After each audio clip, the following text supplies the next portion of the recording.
Efendim Murat Dada'yla yeni bir gün devam ediyor. Sizler kahvaltı sofralarınızın başında belki çaylarınızı yudumlarken bizler de sizlerle kulak burun boğaz uzmanı Doktor Ahmet Şiri ile beraber burada efendim horlamayı konuşacağız. Burun tıkanıklıklarını konuşacağız. Deviyasyonu konuşacağız.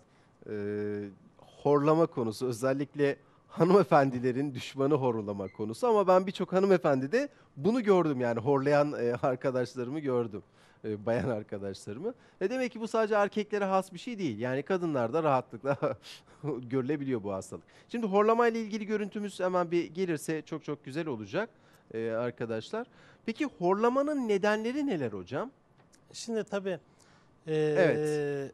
Şu an görebiliyoruz bu horlama görüntüyü de. dediğimiz şey aslında bir takım burunda hava geçiş yollarının kapalı olmasına bağlı. Hı hı. Yani özellikle burun bölgesindeki işte kıkırdak kemik eğrilikleri, septum deviasyonu dediğimiz şeyler. Konka hipertrofisi dediğimiz biraz önce gördüğümüz o burun etlerinin ileri derecede şişmeleri, tıkanmaları. Evet hocam. Alerji gibi durumlarda etlerin ileri derecede büyük olması, hava geçişini engelleyecek durumda olması ve sıklıkla ağız yolunun kullanılması horlamaya neden oluyor. Horlamanın bir başka sebebi de belli bir yaştan sonra mesela toplumun 40 yaşındaki kesimi 40 yaşından sonrası %25'lerde horlarken 50 yaşından sonra bu rakam %50'lere 60'lara çıkıyor. Tabii bunun sebebi de şu boğaz bölgesinde özellikle bu bulunan bölgedeki Evet. yaşla beraber dokuların gevşemesiyle oluyor.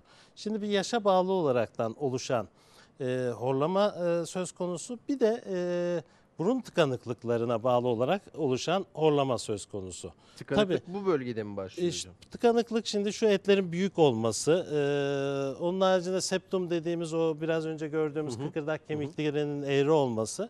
Bir ikinci husus da aşırı kilo alımlarıyla boğaz bölgesinin, yani boğaz bölgesindeki dokuların, özellikle şurası dil kısmıdır, dil kısmı olsun, damak kısmının ileri derecede irilikleri, büyüklükleri veyahut da ileri derecede sarkıklıkları hava geçişini engellemek suretiyle tıkanıklığa ve horlamaya neden oluyor. Tabii burundan hava geçmeyeceği için, ağız kısmından geçtiği için dilde bir salınım hareketi, yani sürekli bir rezonans hareketiyle horlama meydana geliyor. Tabii bu havanın geçişi, ağız arkı ne kadar fazla kullanılıyorsa onun rezonansı artıyor. Yani gürültüsü ve ölçüsü ona göre artıyor.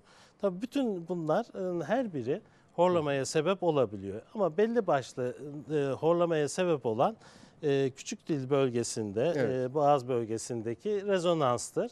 Bunun da sebepleri işte üst solunum yolları, burun bölgesindeki tıkanıklıklar, boğaz bölgesindeki tıkanıklıklar ve de diğer yaşla beraber, dokuların sarkmasıyla beraber oluşan tıkanıklıklar horlamaya sebep olabiliyor. Horlama için kesin çözüm cerrahi müdahale midir? Yani bu tıkanıklıkları açmak için cerrahi müdahale mi gerekir? Şimdi tabii burada Nasıl yapılıyor peki?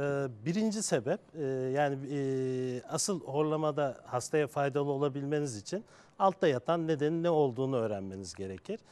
Burada tabii altta yatan neden şayet bu ağız yolunu kullanmaya gerektirecek derecede bir burun tıkanıklığı söz konusuysa, bu bir deviyasyon dediğimiz burun kıkırdak kemiği eğriliği varsa, siz burnunu açtığınız zaman burun yolu kullanılmaya başlar. Dolayısıyla oradaki horlama hadisesi ortadan kalkabilir. Gene burun etlerinin iri olması sebebiyle burunda küçültmeler, etlerde küçültmeler yaparsanız burun açılacaktır. Aynı şekilde sıkıntı ortadan kalkacaktır.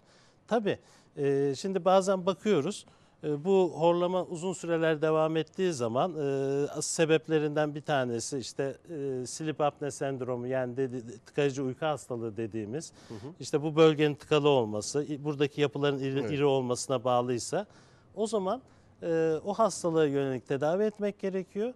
Veyahut da küçük dil ileri derecede sarkmışsa bir takım bizim şimdi konforlu kullandığımız yöntemler var. Küçük dilin küçültülmesi veyahut da radyo frekans dediğimiz yöntemle daha kalınlaşan bölgelerin ve de sarkan bölgelerin toplanması amaçlanıyor. Tabii elimizde şimdi mükemmel yöntemler var. Onları uygulayabiliyoruz. Agresif cerrahilerden daha uzak. Sınırlı cerrahilerle sorunun kaynağına yönelik bir tedavi yapmak gerekiyor.